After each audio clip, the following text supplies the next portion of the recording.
Hi everyone, my name is Nick Delmonico and I am the CEO and co-founder of Stratos Labs. And at Stratos Labs, we believe in making every breath count.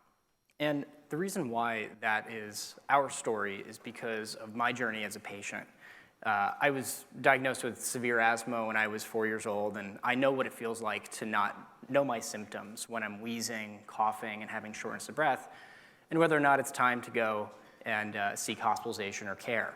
And I'm not alone in having a problem like this, and this is a big problem. Over 1 billion people worldwide suffer from chronic respiratory diseases and respiratory infectious diseases, as we all know in the era of COVID. But the key challenges are very consistent, right? Is when are patients experiencing symptoms, and are they getting better or worse? And we lack the technology today to objectively quantify this information before it's too late. So we have lagging indicators of pulmonary function by way of episodic diagnostics, PFT tests, or, for example, peak flow. But that's not the right storyline, right? Is what is really happening with the patient? Are their coughs getting worse? Is it getting more intense? And what's really happening when they leave the four walls of a hospital? So the care is centralized, right? Pulmonologists and primary care physicians, they see their patients, they try to treat them, and they send them back home.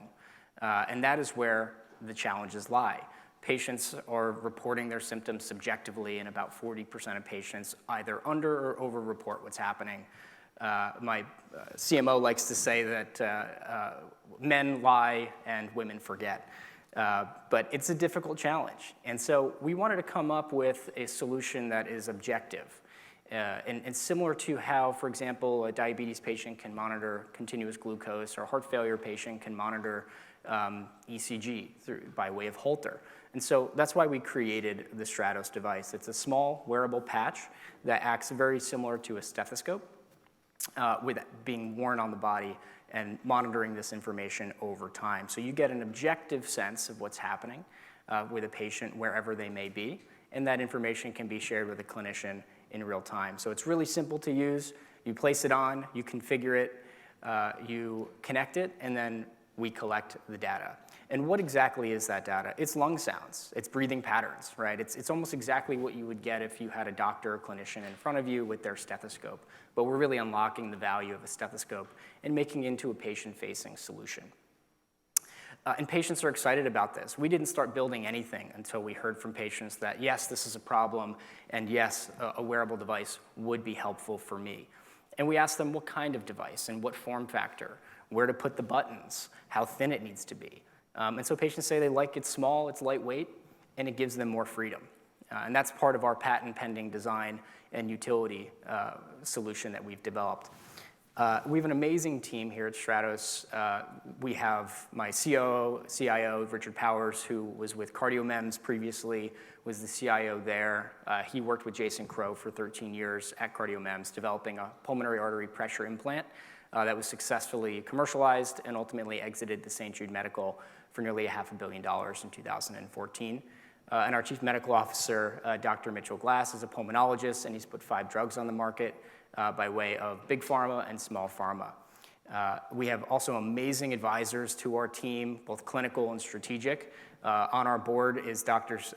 Albert Rizzo. He is a pulmonologist by training and the CMO of the American Lung Association.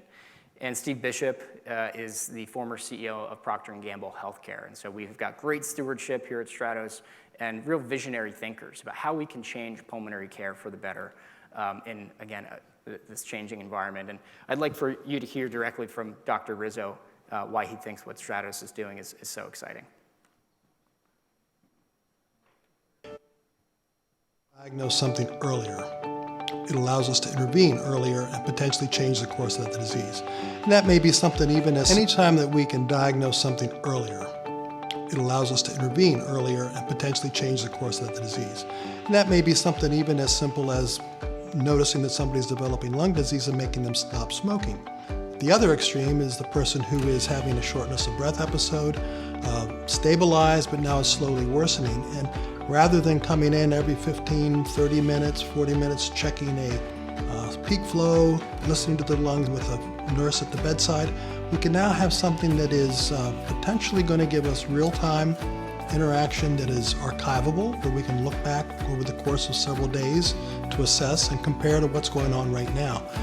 And the way that artificial intelligence and deep learning and all these analytics that you mentioned are developing, that's going to ultimately give us the ability to say, this is looking like somebody who's going to need intervention quicker than we thought.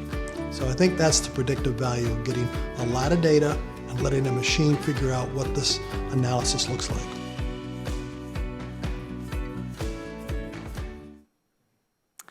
And then I just want to show you too what this platform is, right? It's always difficult because we're an audio platform to sort of visualize what we do, but this is what it looks like. As I showed you, it's a small wearable patch, Bluetooth connected to a smartphone. We analyze acoustic data, and we have a machine learning process that determines which type of events occur throughout each sound file. And that has been validated clinically by board-certified pulmonologists. So we can pick up coughing, wheezing, other adventitious breaths in real time. And so on our platform, you'll see trends associated with the number of events that are occurring with patients each and every day. And I'll let you listen to a couple of the sounds as well.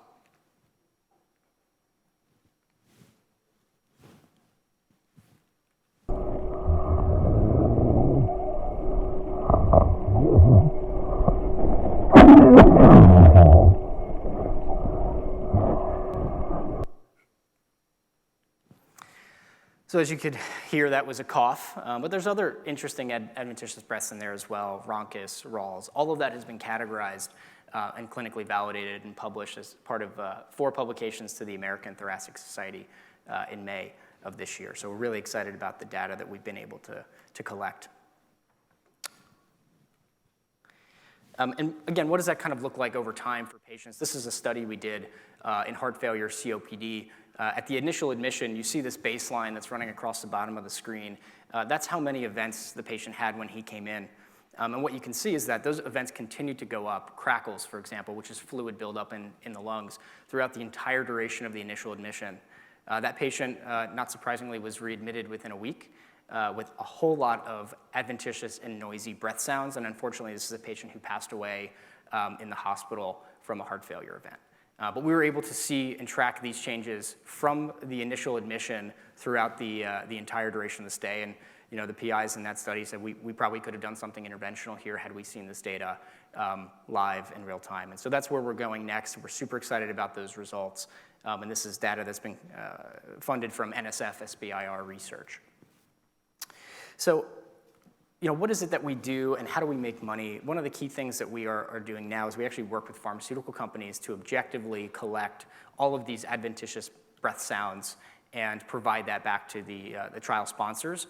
It's a hardware, software, and support services cost, and that is it's about a $780 million opportunity right now in respiratory clinical trials. And nurses are excited about this, patients are excited about this, and doctors. It's really easy to use, and that's why it's getting so much interest, both clinically and from research, is that you can implement it in real world and decentralized clinical trials and as part of remote patient monitoring. I mentioned the beachhead opportunity, again, about $780 million opportunity for respiratory clinical trials. The target areas we specifically look at is when wheezing and coughing are part of the endpoint structures for their studies, and that's about a $70 million market opportunity. We've done over $1 million to date in contracts with pharma companies, and we have a $10 million pipeline, and that gets us really to where we want to go next, right? And that's to expand into telepulmonary care. So this is a product that is capable of being monitored and managed throughout the entire patient journey and solve a really big problem for respiratory patients worldwide. We're actively looking for strategic investment from medtech sponsors, digital health, and payers. And we hope that you join us on our journey to make every breath count. Thank you.